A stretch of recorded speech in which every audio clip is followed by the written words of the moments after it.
ಎಲ್ಲರಿಗೂ ನಮಸ್ಕಾರ. ಇವತ್ತಿನ ದಿವಸ 4th standard English the naughty onion ಲೆಸನ್ನ ಓದೋಣ. Gopu went to the market. He brought a kilo of onions from the vegetable seller. Gopu ಅನ್ನೋ ವ್ಯಕ್ತಿ ಮಾರ್ಕೆಟಿಗೆ ಹೋಗ್ಬಿಟ್ಟು 1 ಕಿಲೋ ಆನಿಯನ್ನನ್ನು ತರಕಾರಿ ಮಾರುವವರಿಂದ ತಗೋತಾನೆ. Some were big, some were small. ಕೆಲವೊಂದು ಬಿಗ್ ಆಗಿದ್ವು, ಕೆಲವೊಂದು ಚಿಕ್ಕದಾಗಿದ್ವು. Some were very tiny, some were really tiny. ಕೆಲವೊಂದು ತುಂಬಾ ಚಿಕ್ಕದಾಗಿದ್ವು. ಟಿನಿ ಅಂದರೆ ತುಂಬ ಚಿಕ್ಕದು. Some were pink, some were red and some were almost white. ಕೆಲವೊಂದು ಪಿಂಕ್ ಕಲರ್, ಕೆಲವೊಂದು ರೆಡ್ಡು, ಕೆಲವೊಂದು ವೈಟ್ ಆಗಿದ್ವು. He put them in a large paper packet and kept them in a corner on the floor. ಅವನು ಅದನ್ನು ಒಂದು ದೊಡ್ಡದಾದ large paper ಪಾಕೆಟಲ್ಲಿ ಹಾಕ್ಕೊಂಡು ಮನೆಗೆ ಬಂದು ಒಂದು ಕಾರ್ನರಲ್ಲಿ ಇಟ್ಟ. ಕಾರ್ನರ್ ಅಂದರೆ ಒಂದು ಮೂಲೆಯಲ್ಲಿ ಕೆಳಗಡೆ, ಫ್ಲೋರ್ ಕೆಳಗಡೆ ಇಟ್ಟ. He was very tired. ಅವನಿಗೆ ತುಂಬ ಸುಸ್ತಾಗಿತ್ತು. ಟಯರ್ಡ್ ಸುಸ್ತು. Knowing that nobody was at home. ಅವನ ಮನೆಯಲ್ಲಿ ಯಾರೂ ಇರಲಿಲ್ಲ. He went to the living room. ಅವನು ಲಿವಿಂಗ್ ರೂಮಿಗೆ ಹೋದ. ಸ್ಯಾಟ್ ಆನ್ ಎ ಸೋಫಾ ಮೇಲೆ ಕೂತ್ಕೊಂಡ. Switched on the air conditioner and soon fell asleep. ಅವನು ಏರ್ ಕಂಡೀಷ್ನರ್ನ ಆನ್ ಮಾಡಿಕೊಂಡು ನಿದ್ದೆಗೆ ಹಾಗೆ ಜಾರ್ದ. There was one naughty pink onion in the packet. ಆ ಪಾಕೆಟಲ್ಲಿದ್ದ ಒಂದು ನಾಟಿಯಾಗಿದ್ದ pink onion he told the other onions to jump out of the packet. ಆ ನಾಟಿ ಆನಿಯನ್ನು ಉಳಿದ ಆನಿಯನ್ಗೆ ಹೇಳ್ತು, ನಾವು ಪಾಕೆಟಿಂದ ಜಂಪ್ ಮಾಡೋಣ ಅಂತ. Some went under the cupboard, some went into a corner. ಕೆಲವೊಂದು ಕಪ್ ಬೋರ್ಡ್ ಹತ್ರ ಹೋದ್ವು, ಕೆಲವೊಂದು ಕಾರ್ನರ್ ಅಲ್ಲಿ ಹೋದ್ವು. And some hide behind the dustbin. ಕೆಲವೊಂದು ಡಸ್ಟ್ಬಿನ್ನ ಹಿಂದೆ ಬಚ್ಚಿಟ್ಕೊಂಡ್ವು. ಹೋ ದೇ ವೆಂಟ್ ಎವ್ರಿವೇರ್. ಅವು ಎಲ್ಲ ಕಡೆನೂ ಹೋದ್ವು. The paper packet was soon empty. Empty ಅಂದರೆ ಖಾಲಿ ಆಗ್ಬಿಡ್ತು. ಪೇಪರ್ ಪ್ಯಾಕೆಟು ಎಲ್ಲ ಆನಿಯನ್ಗಳು ಜಂಪ್ ಮಾಡಿ ಅಲ್ಲಿ ಇಲ್ಲಿ ಎಲ್ಲ ಹೋಗಿ ಬಚ್ಚಿಟ್ಕೊಂಬಿಟ್ವು. ಪೇಪರ್ ಪಾಕೆಟು ಖಾಲಿ ಆಯಿತು. Then it was time for dinner. ಆವಾಗ ಯಾವ ಸಮಯವಾಗಿತ್ತು? ಡಿನ್ನರ್, ರಾತ್ರಿ ಊಟದ ಸಮಯವಾಗಿತ್ತು. Gopu came in to the kitchen to cook food. Gopu ಕಿಚನ್ಗೆ ಬಂದ, ಡಿನ್ನರ್ನ ರೆಡಿ ಮಾಡೋಕ್ಕೆ ಬಂದ. ಹೋ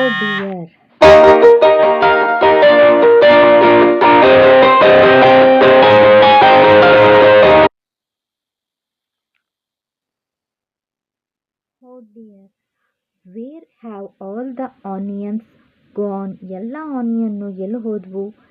ಕ್ರೈಡ್ ಗೋಪು. ಗೋಪು ಅಳಕ್ಕೆ ಸ್ಟಾರ್ಟ್ ಮಾಡ್ದ. He looked everywhere but he could not find them. ಅವನು ಎಲ್ಲ ಕಡೆನೂ ನೋಡ್ದ, ಆದರೆ ಅವನಿಗೆ ಏನೂ ಕಾಣಿಸ್ಲಿಲ್ಲ. ಈರುಳ್ಳಿಗಳು ಎಲ್ಲೆಲ್ಲೂ ಕಾಣಿಸ್ತಾ ಇಲ್ಲ. Suddenly he heard a soft voice. ಅವನಿಗೆ ಸಡನ್ನಾಗಿ ಒಂದು ಸಾಫ್ಟ್ ಆಗಿರೋ ವಾಯ್ಸ್ ಕೇಳಿಸ್ತು. Gopu,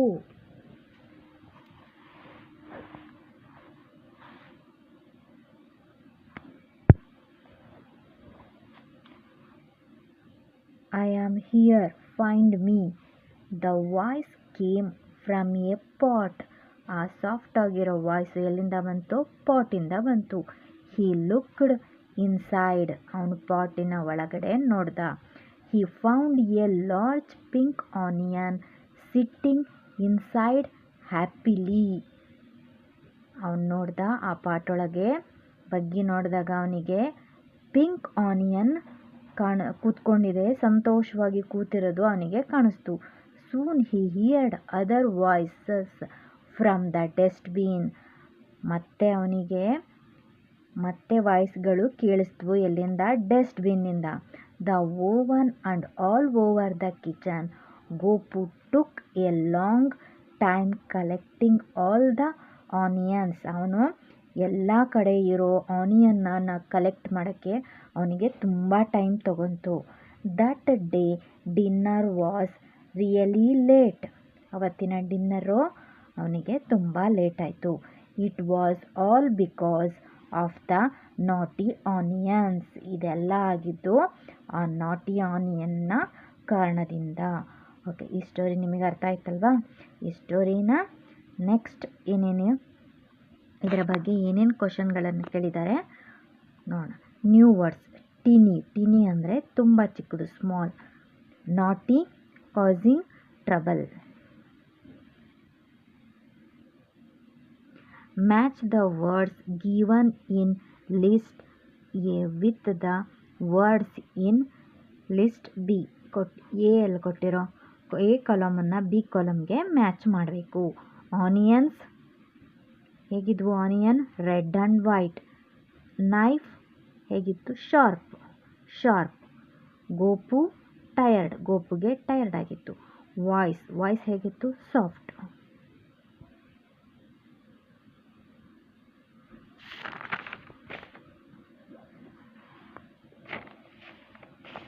Fill in the blanks with the words above and say the sentences aloud.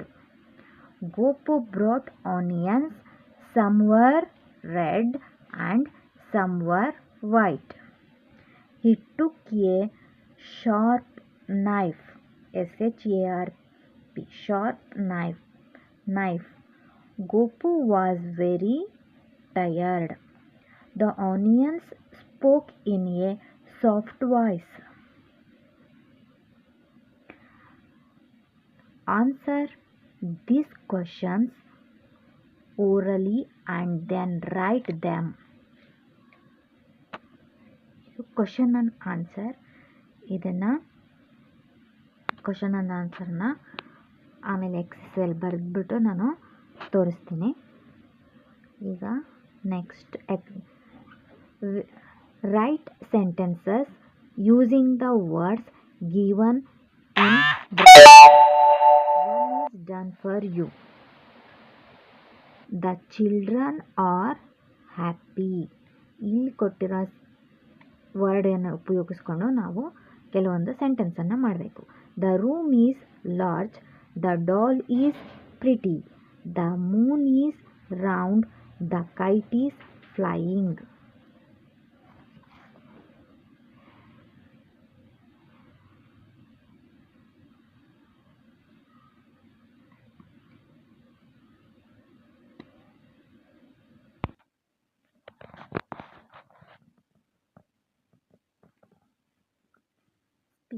Teacher says each of the sentences above.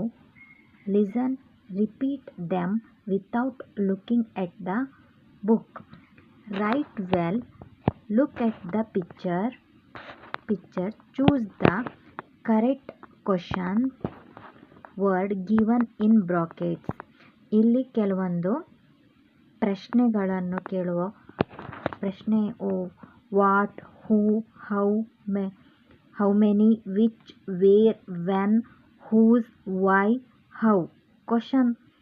Question ಮಾಡೋ ಪದಗಳನ್ನು ಇಲ್ಲಿ ಕೊಟ್ಟಿದ್ದಾರೆ. ನಾವು ಯಾವ ಕ್ವಶನ್ ಯಾವ ಪದ ಯಾವುದಕ್ಕೆ ಸೂಟ್ ಆಗುತ್ತೆ ಅನ್ನೋದನ್ನು ನಾವು ಇಲ್ಲಿ ಆಯ್ಕೆ ಮಾಡಿಬಿಟ್ಟು ಬರಿಬೇಕು. Questions.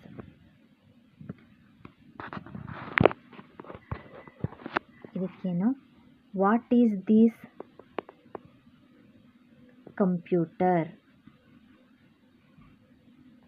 How do you go to school? How. What ಅಂದರೆ ಏನು? ಇದು ಏನು? ಇದು computer. How do you go to school? ನೀವು ಸ್ಕೂಲಿಗೆ ಹೇಗೆ ಹೋಗ್ತೀರಾ? ಬೈ ಬಸ್, ಬಸ್ಸಿನ ಮೂಲಕ ಹೋಗ್ತೀವಿ. ಹೂ ಈಸ್ ದಿಸ್, ಇದು ಯಾರು? He is a boy. Which is your toy, ಯಾವುದು ಇದರಲ್ಲಿರೋ ಆಟ ಸಾಮಾನುಗಳಲ್ಲಿ ಯಾವುದು ನಿನ್ನ ಆಟ ಸಾಮಾನು? ಡೈಸ್. ವಿಚ್ ಅಂದರೆ ಯಾವುದು, ಹೂ ಅಂದರೆ ಯಾರು, ಹೌ ಅಂದರೆ ಹೇಗೆ, ವಾಟ್ ಅಂದರೆ ಏನು.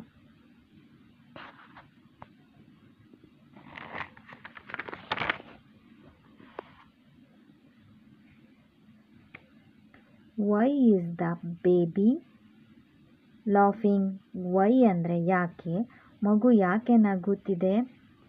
ಹ್ಯಾಪಿಲಿ, ಖುಷಿಯಾಗಿ. When do you wake up in the morning, when ಅಂದರೆ ಯಾವಾಗ, ನೀನು ಬೆಳಿಗ್ಗೆ ಯಾವಾಗ ಎದ್ದೇಳ್ತೀಯ? At 6 AM. How many phones are there, how many ಎಷ್ಟು ಫೋನ್ಗಳಿದೆ ಇಲ್ಲಿ? 3 phones. How many books are these, ಇಲ್ಲಿ ಎಷ್ಟು ಬುಕ್ಕುಗಳಿದೆ? 6 books ಇದೆ.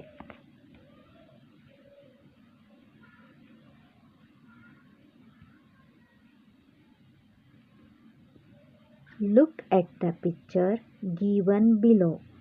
Frame at least 5 questions on it. One question is given below. ಈ ಪಿಕ್ಚರನ್ನು ನೋಡ್ಬಿಟ್ಟು ಈ ಪಿಕ್ಚರ್ ಬಗ್ಗೆ ಒಂದು 5 ಕ್ವಶನ್ಗಳನ್ನು ನೀವು ಮಾಡಬೇಕು. ಇವರು ಒಂದು ಎಕ್ಸಾಂಪಲನ್ನು ಕೊಟ್ಟಿದ್ದಾರೆ. What is the girl doing, ಹುಡುಗಿ ಏನು ಮಾಡ್ತಿದ್ದಾಳೆ? ಅದೇ ರೀತಿ ಇದರಲ್ಲಿ ಇಲ್ಲಿ ಇವರೆಲ್ಲ ಇದರಲ್ಲಿ ಇಷ್ಟು ಜನ ಇದ್ದಾರೆ, ಇಲ್ಲಿ ಡಾಗ್ ಇದೆ, ಬಾಲ್ ಇದೆ, ಯಾವುದ್ರ ಬಗ್ಗೆನಾದ್ರು ನೀವು 5 ಕ್ವಶನ್ಗಳನ್ನು ನೀವೇ ಸ್ವತಃ ಮಾಡಬೇಕು.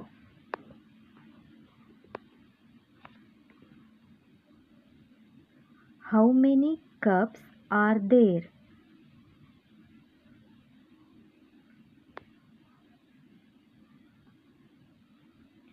ಹೂ ವಾಚಿಂಗ್ ದ ಟಿವಿ, ಹೂ ಅಂದರೆ ಯಾರು ಟಿವಿ ನೋಡ್ತಿರೋದು ಯಾರು? How many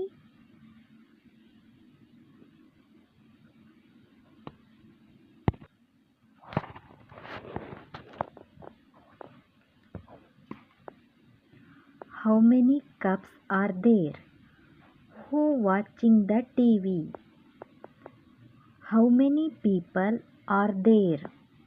What is the dog doing? Where is a ball?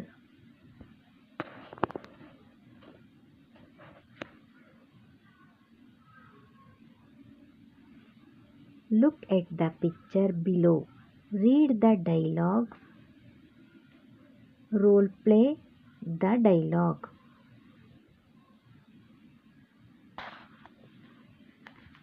ಇಲ್ಲಿ ಪಿಕ್ಚರ್ ಕೊಟ್ಟಿದ್ದಾರೆ, ಅದರ ಬಗ್ಗೆ ನಾವು ಡೈಲಾಗ್ಗಳು ಇದೆ, ಅದರ ಬಗ್ಗೆ ನಾವು ಆ್ಯಕ್ಟಿಂಗ್ ಮಾಡ್ಬೋದು.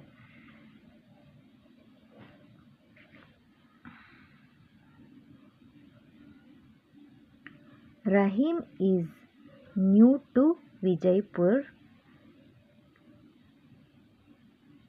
He is standing on the main road.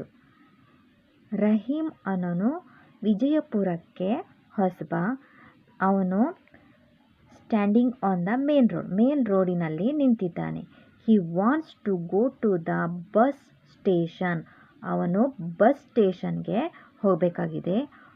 On the way he asks someone for the direction. ಅವನು ಯಾರಿಗೋ ಒಬ್ಬರನ್ನ ಕೇಳ್ತಾ ಇದ್ದಾನೆ, ಹೇಗೆ ಹೋಗೋದು ಅಂತ ಡೈರೆಕ್ಷನನ್ನು ಕೇಳ್ತಾ ಇದ್ದಾನೆ. Read the dialogue and find out how Rahim will be able to reach the bus station. ಅವನು ಡೈಲಾಗನ್ನು ನೀವು ಓದ್ಬಿಟ್ಟು ಅವನು ಬಸ್ ಸ್ಟ್ಯಾಂಡನ್ನು ಹೇಗೆ ರೀಚ್ ಅದ ಅನ್ನೋದನ್ನು ತಿಳ್ಕೊಳ್ಳೋಣ. Rahim, excuse me. Gopal, yes, what can I do for you? Rahim, ಯಾರೋ ಅಲ್ಲಿ ದಾರಿಯಲ್ಲಿ ಹೋಗೋರು ಸಿಕ್ಕಿದ್ರು. ಅವನ ಹೆಸರು ಗೋಪಾಲ. ಅವನಿಗೆ ಕೇಳ್ತಾ ಇದ್ದಾನೆ ರಹೀಮು, ಎಕ್ಸ್ಕ್ಯೂಸ್ ಮೀ. ಅದಕ್ಕೆ ಗೋಪಾಲ ಹೇಳ್ತಾ ಇದ್ದಾನೆ, yes, what can I do for you? ಹೇಳಿ, ನಾನು ನಿಮಗೋಸ್ಕರ ಏನು ಮಾಡ್ಬೋದು? Rahim, could you please tell me the direction to the bus station? ನೀವು ದಯವಿಟ್ಟು ನನಗೆ ಬಸ್ ಸ್ಟೇಷನ್ಗೆ ಹೋಗೋಕ್ಕೆ ಡೈರೆಕ್ಷನ್ನ ಹೇಳ್ತೀರಾ? ಓಕೆ, ಗೋಪಾಲ್ ಹೇಳ್ತಾ ಇದ್ದಾನೆ ಡೈರೆಕ್ಷನ್ನ. ಶೋರ್, ಆಯಿತು. Walk straight along the road for 50 meters. Then take a left turn. Walk 20 meters to reach the signal. Cross the road and you will find the bus station on your left on the main road. ಹೇಳ್ತಾ ಇದ್ದಾನೆ ಹೇಗೆ ಹೋಗಬೇಕು ಅಂತ. ಸ್ಟ್ರೈಟಾಗಿ ನಡ್ಕೊಂಡು ಹೋಗಿ, ಆಮೇಲೆ 50 ಮೀಟರ್ಸ್ನ ನಡ್ಕೊಂಡು ಹೋಗಿ, ಆಮೇಲೆ ನಿಮ್ಮ ಲೆಫ್ಟಿಗೆ ಟರ್ನ್ ಆಗಿ, ಆಮೇಲೆ ಮತ್ತೆ 20 ಮೀಟರ್ಸ್ ವಾಕ್ ಮಾಡಿ, ಆಮೇಲೆ ಅಲ್ಲಿ ನಿಮಗೆ ಸಿಗ್ನಲ್ ರೀಚ್ ಆಗ್ತೀರಾ. ಕ್ರಾಸ್ ದ ರೋಡನ್ನು ಕ್ರಾಸ್ ಮಾಡಿ, ಆಮೇಲೆ ಅಲ್ಲೇ ಬಸ್ ಸ್ಟೇಷನ್ ಇರುತ್ತೆ. ನಿಮ್ಮ ಲೆಫ್ಟಲ್ಲಿ bus station, left on the main road, ಲೆಫ್ಟಲ್ಲಿ ಮೇನ್ ರೋಡಲ್ಲೇ ಇರುತ್ತೆ. Okay, right. Some pictures are given below. The descriptions are given under them. Match the pictures with the descriptions and rewrite in the form of a paragraph. ಇಲ್ಲಿ ಕೆಲವೊಂದು ಸೆಂಟೆನ್ಸ್ಗಳನ್ನು ಕೊಟ್ಟಿದ್ದಾರೆ. ಈ ಪಿಕ್ಚರ್ಗೆ related ಆಗಿರೋ ಸೆಂಟೆನ್ಸ್ನ ಕೊಟ್ಟಿದ್ದಾರೆ. ಆ ಸೆಂಟೆನ್ಸ್ನ ನಾವು ಅವರು ಮೇಲೆ ಕೆಳಗೆ ಮಾಡಿ ಕೊಟ್ಟಿದ್ದಾರೆ. ನಾವು ಫಸ್ಟು ಸೆಕೆಂಡು ಯಾವುದು ಅನ್ನೋದನ್ನು ಮ್ಯಾಚ್ ಮಾಡಬೇಕು.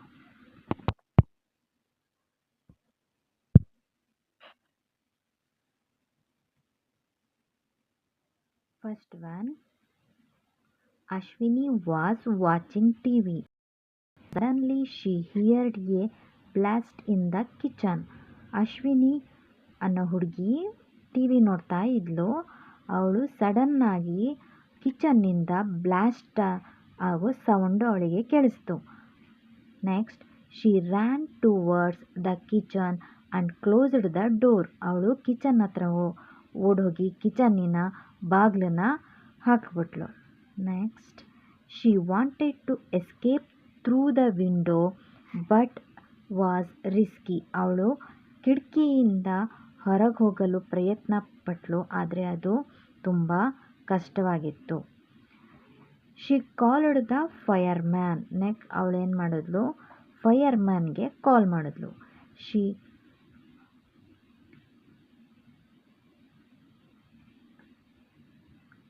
Fortunately for her the fireman came and with the help of a ladder got her out of the house. Fireman ಬಂದು ಲ್ಯಾಡರ್, ಏಣಿಯನ್ನು ತೊಗೊಂಬಂದ್ಬಿಟ್ಟು ಅವಳನ್ನು ಅಲ್ಲಿಂದ ಕರ್ಕೊಂಡು ಅವಳನ್ನು ಸೇವ್ ಮಾಡ್ದ.